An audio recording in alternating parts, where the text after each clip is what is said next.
I'm Andrea Butcher, and this is Being at Work.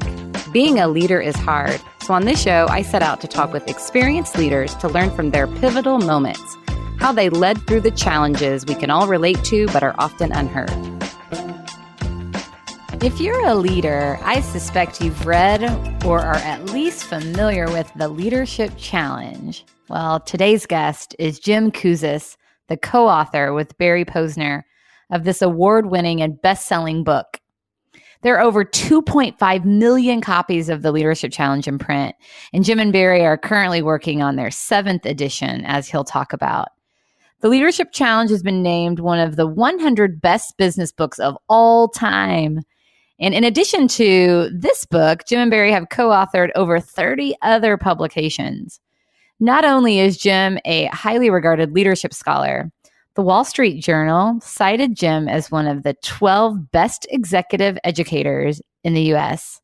And I could go on and on. During our conversation, Jim shares his leadership journey and talks about his connection with Barry and how they've modeled the way through their relationship. He also digs into his research a bit and shares a personal leadership insight. Check it out. The first recollection I have of being inspired to be engaged in leadership and leadership development came when I was an Eagle Scout. I served in John F. Kennedy's Honor Guard as an Eagle Scout.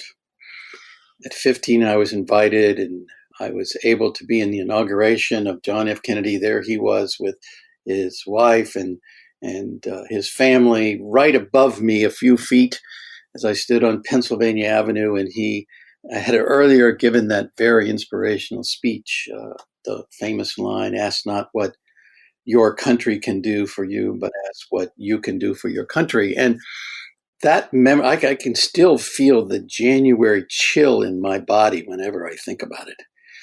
And I was inspired by Kennedy to do something of service, and I wanted to join the Peace Corps. So I went to university with the intention, when I graduated, spending the next 2 years in the Peace Corps. I was accepted. I went to Turkey. I taught school. And it was during that experience that I said to myself, well, rather than becoming an ambassador, which was what I had dreamed of at the time, joining the Foreign Service and going to some diplomatic corps, I said, I want to teach. And I came back to the U.S. and I actually couldn't get a job in public school education because they didn't have a teaching credential, but I could get a job teaching adults. And I got a job for the Community Program Training Institute, where we did work serving the poor communities of the U.S. And I had a chance to fly around Texas and Oklahoma and Arkansas and Louisiana and do some training and development. And that was my first introduction to adult education.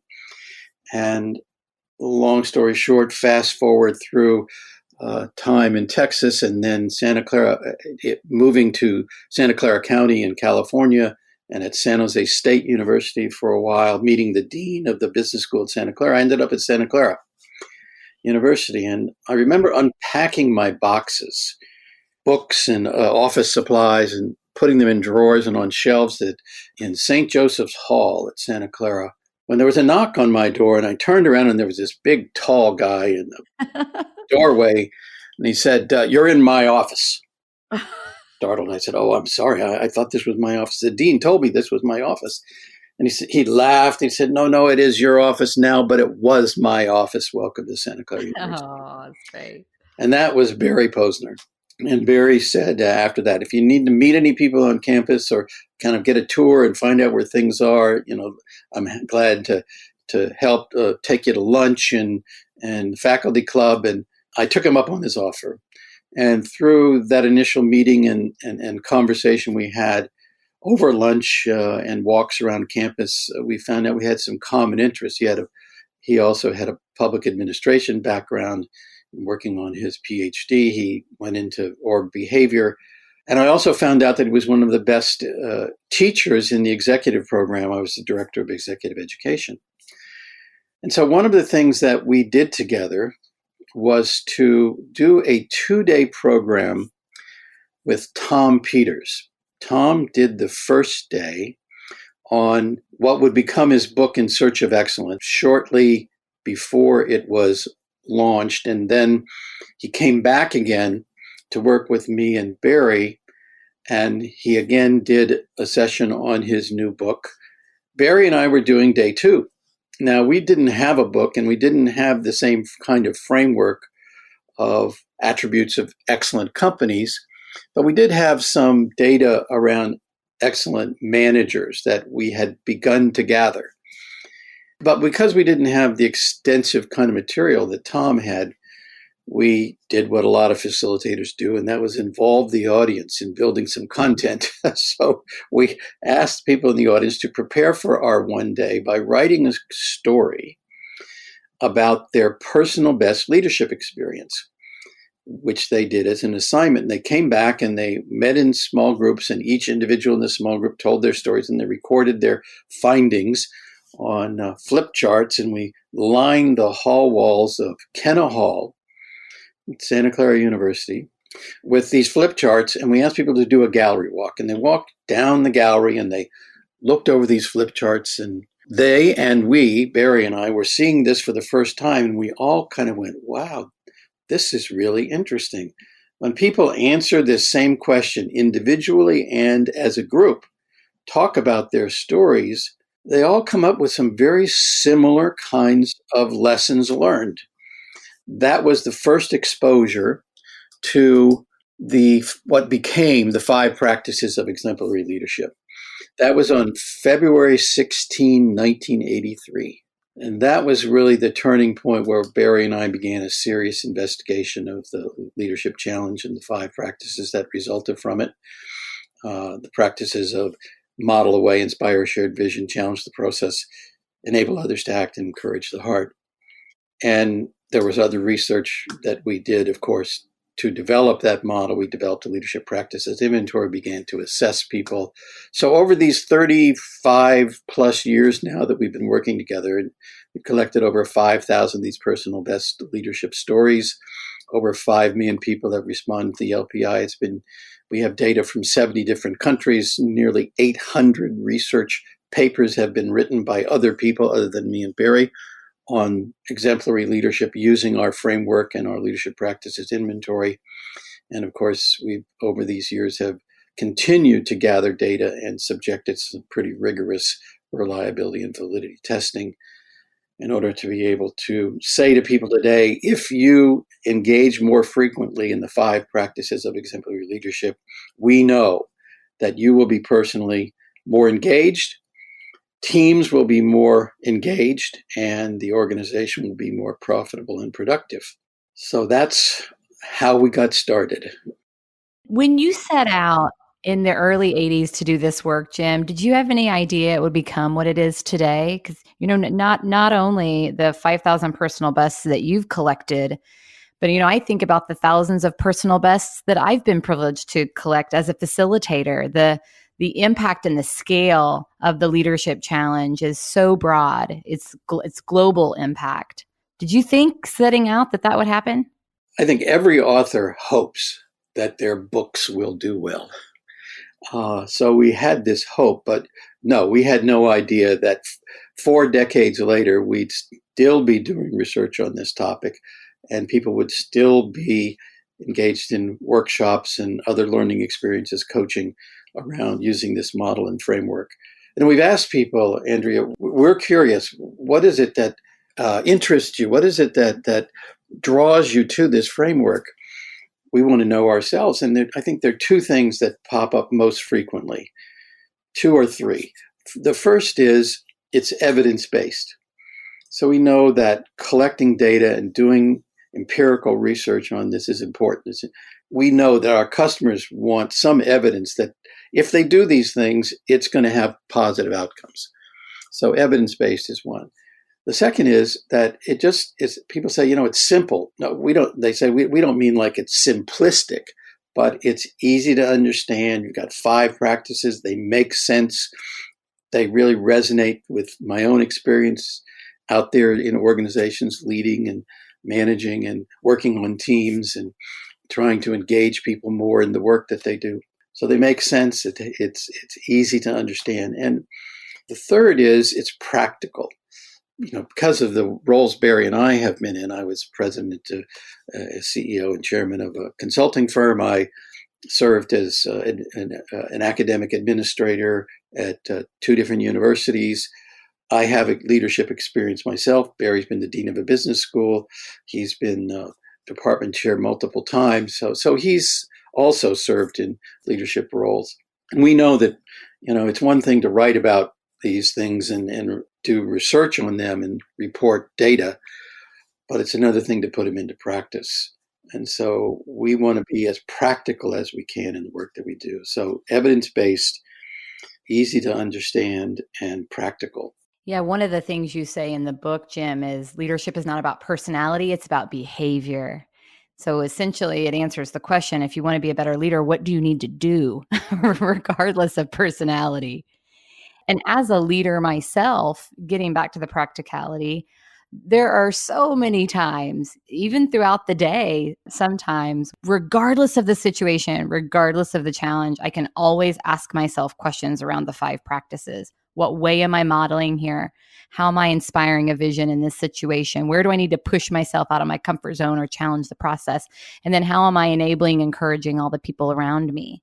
So very simple and practical. I can attest to that. So you and Barry have worked together for a long time. I'd love to hear more about your partnership.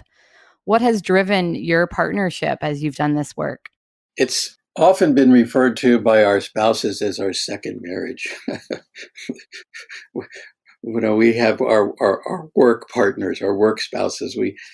I just feel very blessed and grateful that in early in my career, I was able to find a partner with whom I could work. And what's wonderful about it, Andrea, is that we have complementary strengths. So Barry has chosen to remain in academia. And of course, in academia, you have to do research and you have to write these kind of academic papers. And so Barry really enjoys doing that. He enjoys doing the research. And I really like the practical side. And I like to talk to people about how they can develop these skills and use these skills at work. And we've both, over time, writing so much together, been able to blend those two together in a way that feels like one singular voice.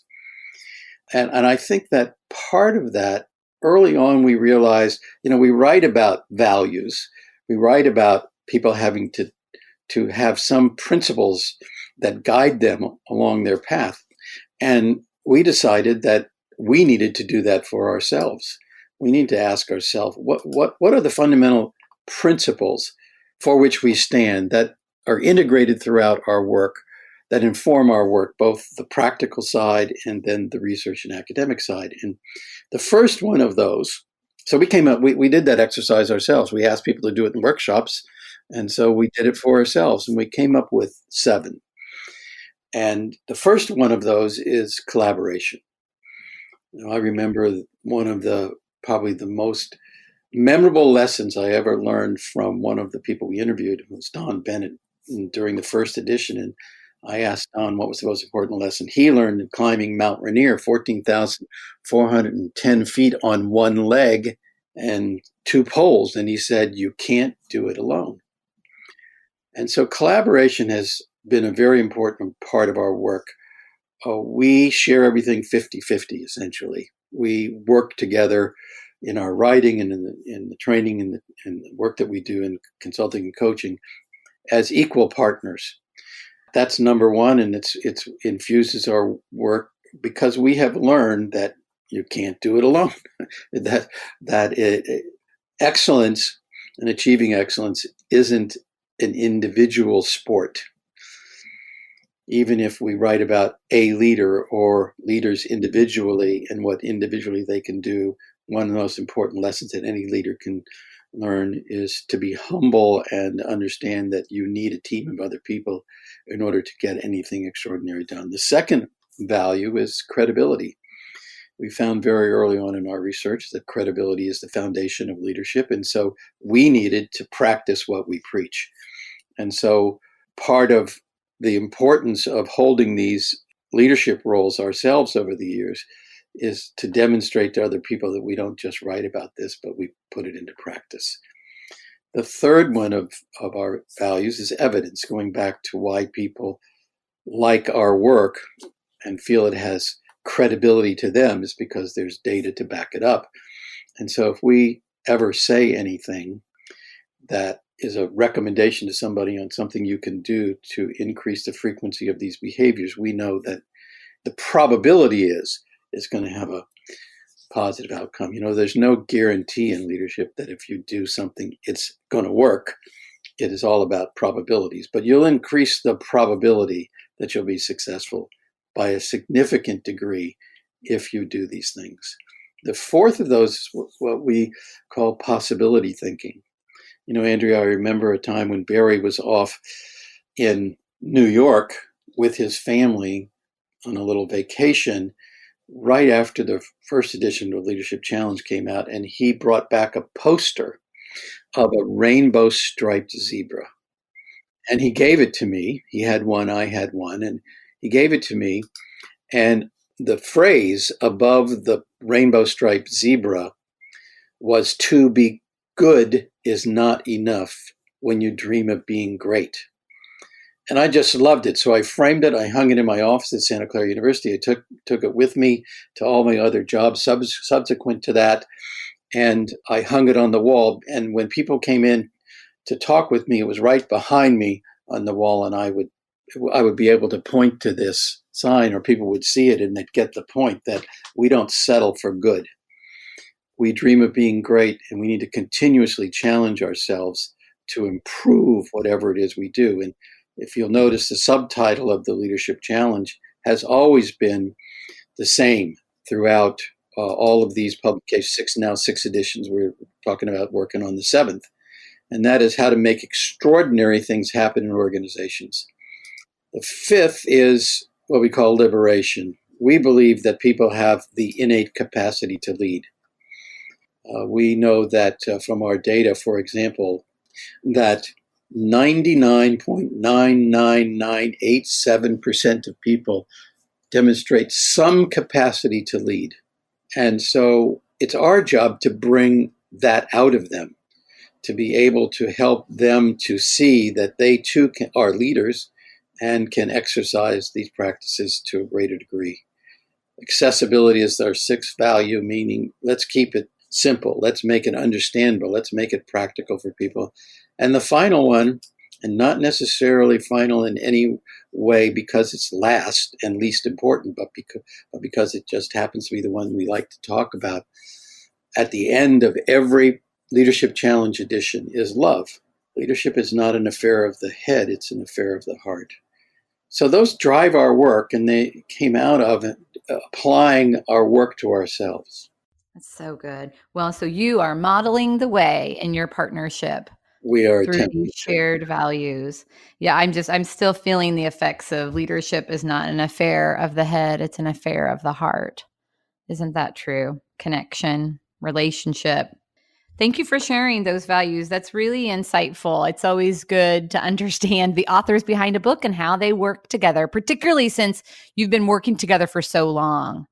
I'm curious, when tensions arise, when there's conflict, undoubtedly there is because it's a partnership like any other. How do your values play out? Well, I can tell you that whenever you're working together for any length of time or in any kind of close relationship, there's always disagreements. There's always potentially some tension. It might be around failure to meet a deadline, or deadline's approaching and the other person's completed their work and I haven't. Barry's done his and I haven't, for example, or vice versa. Or we happen to disagree about a particular key message or how it's phrased. So we're always doing that. And I guess we've been just fortunate to be able to sit down and talk each of these through. But we do have help. Whenever there's, particularly in our writing, a disagreement over something, we have the luxury of having an editor to go to help us. So we can always say to that editor, we are not in sync on this particular chapter or this particular story or this particular example. Help us out here. And I think the the lesson for anyone else is you need a third party periodically to help you get through conflict, whether it's a counselor, a coach, a therapist. You need a third party in your relationship. And, because we are so close, our spouses are always there to keep us in line. So, Well, and it goes back to the collaboration, doesn't it? You can't do it alone. That's the same for partnerships. Bring in other people to help.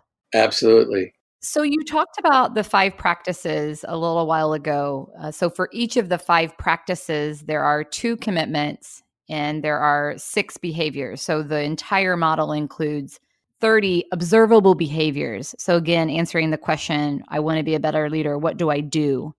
A question I get as a facilitator, and now I've got the author to answer the question. A question I get asked a lot, Jim, is what's most important?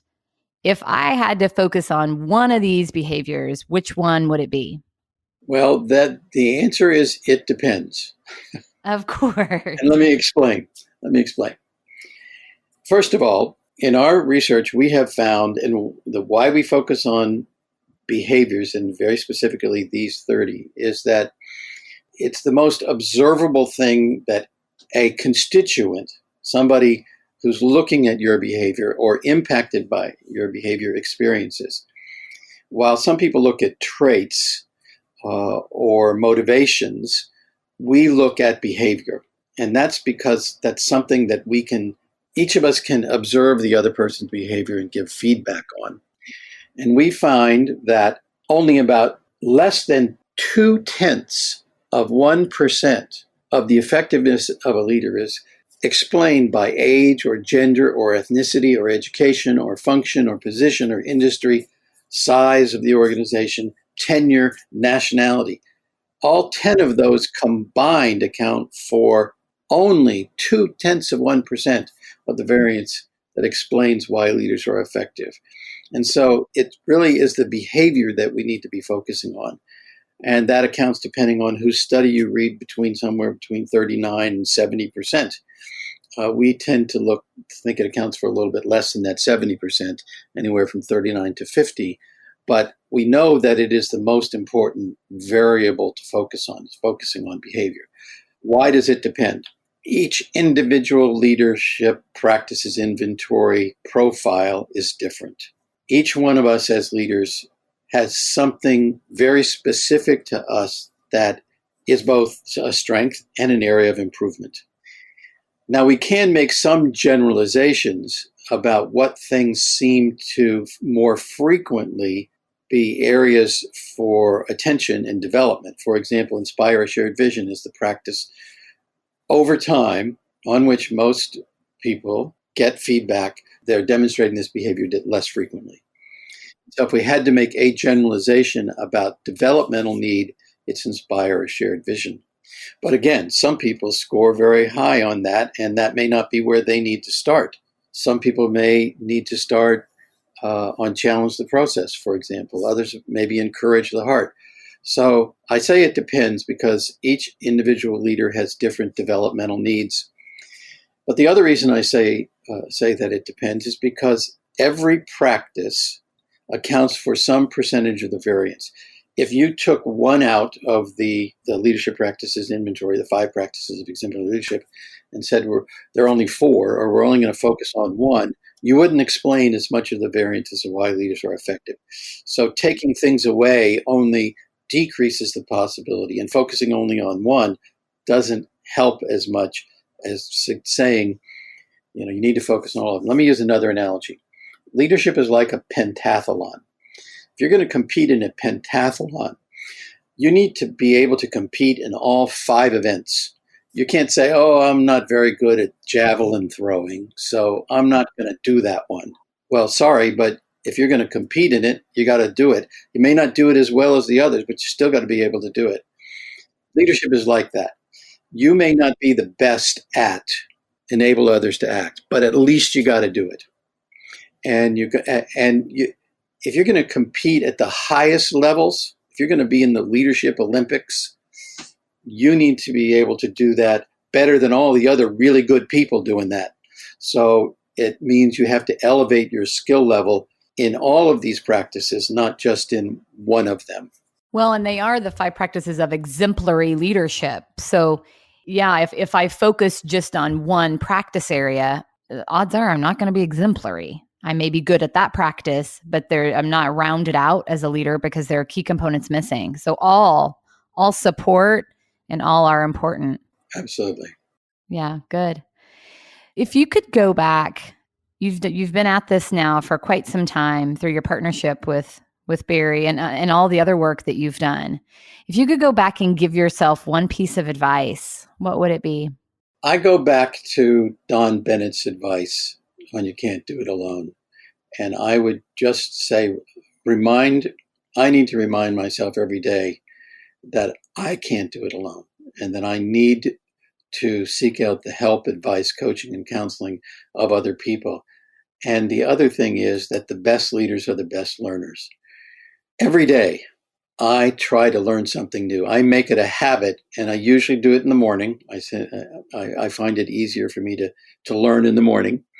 So I try to learn something new, read a paper about something that is related, but not that I've read before, listen to a podcast, watch a TED Talk video, try to do something to stay sharp. Go practice a skill, practice a speech, do something that enables me to continuously learn. So the best leaders are the best learners.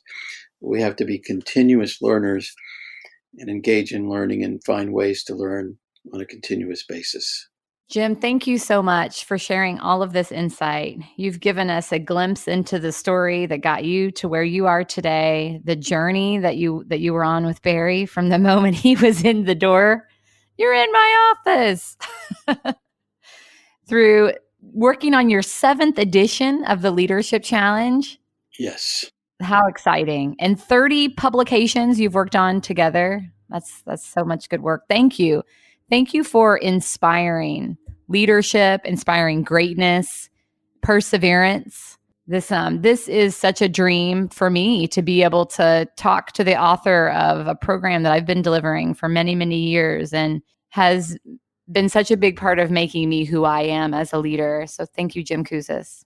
My pleasure, Andrea. Thank you very much for the opportunity to be part of your podcast. If the audience wants to connect with you, Jim, what's the best way to do that? I know you're on LinkedIn. Is that a good connection point? The best way to contact me directly is to send me an email at jim@kouzes.com. You can always also write to leadershipchallenge.com, and someone will forward that email to me too. Yes, you're always so accessible and open and wanting to help others. So thank you for that. Thank you very much, Andrea. It's a pleasure working with you, and keep making extraordinary things happen. Thank you for joining us for this episode. Please subscribe wherever you listen to your podcast to never miss a Being at Work story.